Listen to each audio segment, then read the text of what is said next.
right foot and we're going to place that foot onto your thigh. The first movement we're going to do is in the ankle joint, and that's simply bringing your toes up towards your shin and then pointing it away. Bringing it up and pointing it away.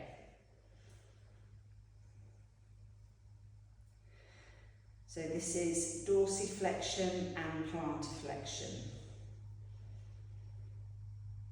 in your ankle joint. Moving back and forwards. The next movement we're going to do is it's a joint in the ankle, and we're going to do, it's called inversion and eversion, where we're going to bring the whole of the sole of the foot to turn up towards you, and then we turn it away. It comes in and then away. Bring it in and away. Turns up and out.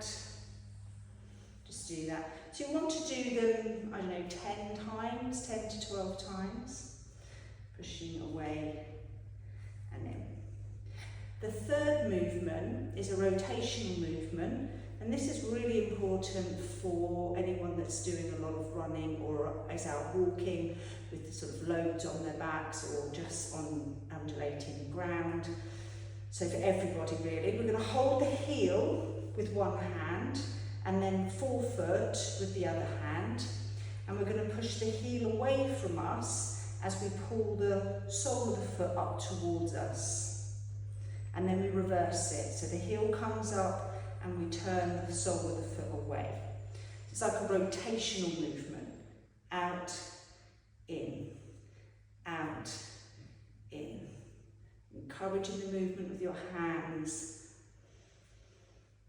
Try not to build tension. Notice if you're doing tension in your jaw. Make sure you're still breathing. And just gently moving the foot in those ways.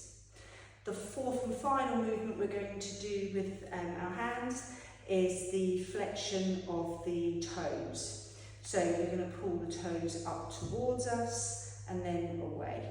So we pull them up and away. In. So this is your toe joints, pulling them up and away. Up and away.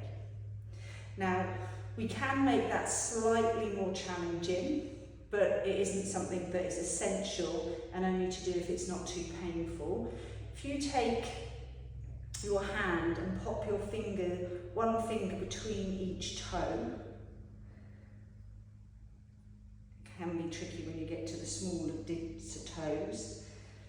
And once you've got the fingers in between the toes, then you use your hand to flex, so pull your toes up and down. And again, flexion of the big toe is important in our running gait and our walking gait. Pulling and pushing, moving those toes.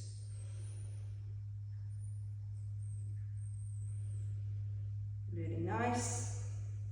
So this will really wake up your feet. So really worth doing if you've got time before you're going out for a run. When you've done one foot, just stand on your feet and see if you can notice how different one foot feels to the other. And then we do all of that on the other side.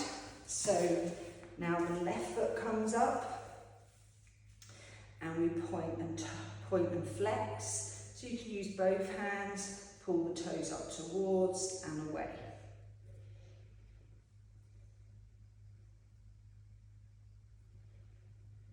You might notice if one foot is more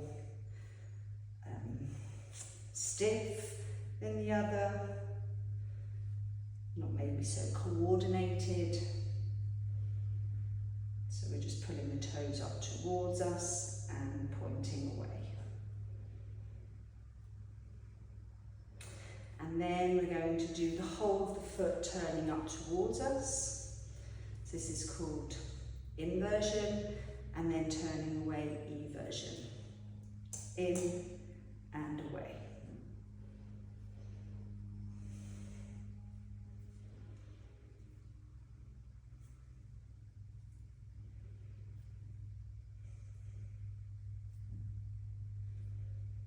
And then you can rotate, so I'm going to hold onto the heel bone with one hand and the other hand on the front of the foot. I come around this way, and I'm going to pull my heel bone up towards me as I turn my forefoot away, and then I reverse it. So we're just taking the foot through the different positions that it needs to be able to move into every time we take a step. And if you've done a workshop, any workshops of mine, you'll think of the pancake foot and the pole vault foot, where we have a flatter foot in one moment, and in the next moment your foot has to act like a lever. So it's absorbing forces in one moment and then generating force in the next.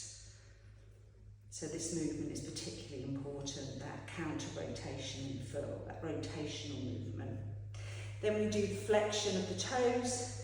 You can pull them up just with your hands, flexing, moving the joints. Depends what sort of movement you've already got in the toes.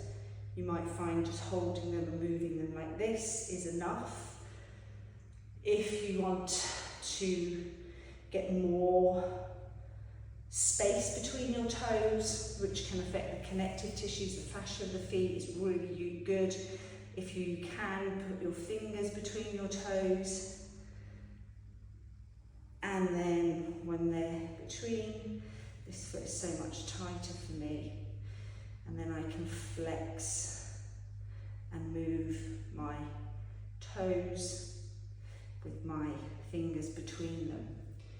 Can be a little bit uncomfortable. Okay, just work within what feels right for you. Moving toes back and forwards.